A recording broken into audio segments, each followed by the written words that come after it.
2019년 기준 전국 커피 전문점은 약 7만 1000여 개의 점포가 운영 중에 있습니다.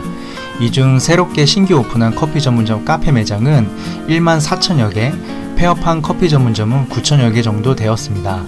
커피 전문점은 그동안 계속 포화 상태이고 경쟁이 너무 치열해 창업하면 안 된다는 지적이 꾸준히 있어 왔지만 그럼에도 불구하고 정작 카페 매장 점포 수는 가파르게 늘고 있었습니다.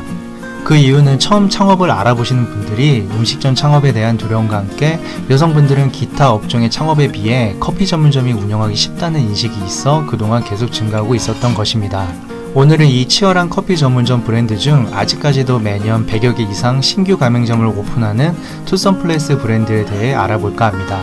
이야기하는데 앞서 직영 사업만 하고 가맹 사업을 하지 않는 스타벅스, 커피빈, 폴바셋 등의 브랜드는 최대한 내용을 제외하고 이야기해볼까 합니다.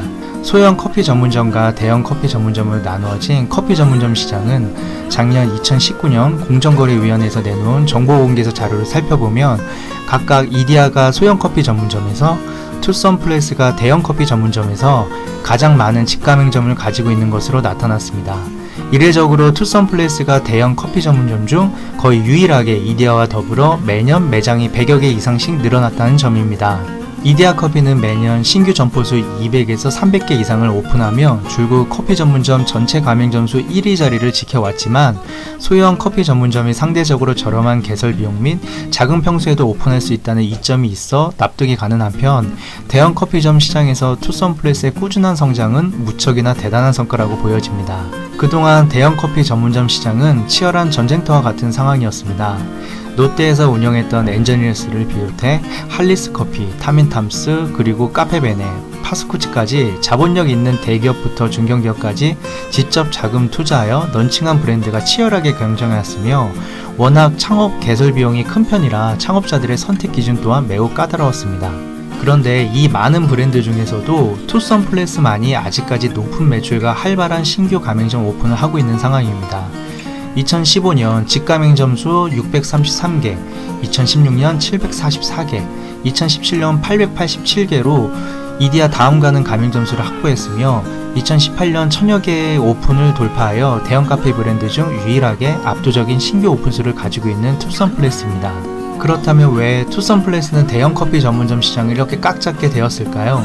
투썸플레스는 대형 카페의 전성기를 연 2010년대부터 여타의 브랜드와는 다른 차이점이 한 가지 있었습니다. 그것은 그 당시 유일하게 독보적이었던 디저트 카페로서의 브랜드 이미지를 만들어갔다는 점입니다.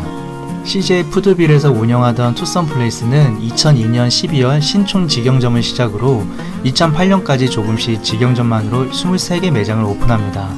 이후 6년여간 직영점을 운영하면서 타 커피 전문점과의 차별화를 디저트 케이크로 방향을 잡은 투썸플레이스는 2008년 가맹사업을 본격적으로 시작하게 되었습니다. 다른 커피 전문점 프랜차이즈에서 기존에 없었던 다양한 디저트 메뉴의 공략으로 투썸플레이스는 전혀 예상치 못했던 다양한 이점들까지 얻게 됩니다. 일단 디저트로 인해 투썸플레이스 매장들의 월 매출들은 타 커피 전문점 프랜차이즈에 비해 압도적으로 높아졌습니다.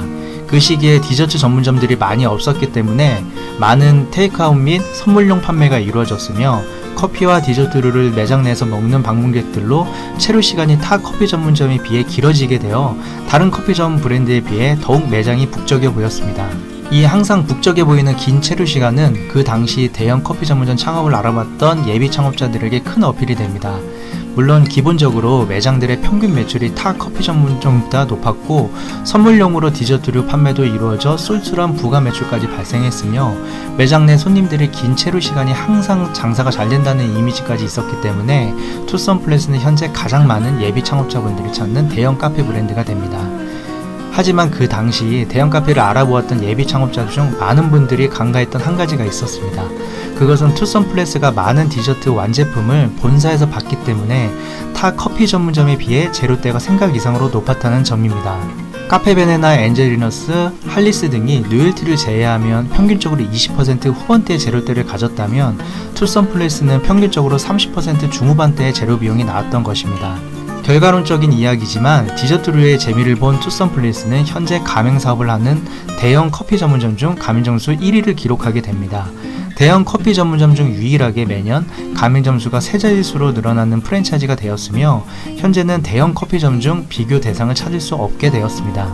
투썸플레이스는 대형 커피 전문점을 찾는 분들에게 현재 선택이 가능한 유일한 브랜드가 되었습니다. 현 지위가 갈수록 굳건해지는 만큼 아직까지도 충분히 창업을 하실 메리트가 있는 브랜드라고 할 수 있습니다.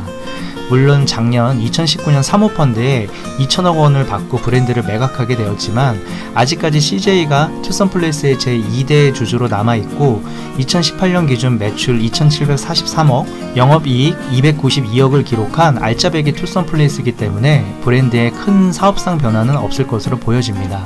결론적으로 파리바게트, 베스킨라빈스, 롯데리아 등과 같이 오래도록 운영이 가능한 유일한 대형 카페로 투썸플레이스는 아직까지는 창업을 할 만한 브랜드라고 보여집니다. 하지만 한 개의 브랜드의 모든 점포들이 장사가 잘 될 수가 없듯이 신규 창업이든 양도영수 창업이든 현명한 판단을 하고 주의를 기울여 창업을 해야 할 것입니다. 이상 자영업TV 오군이었습니다. 감사합니다.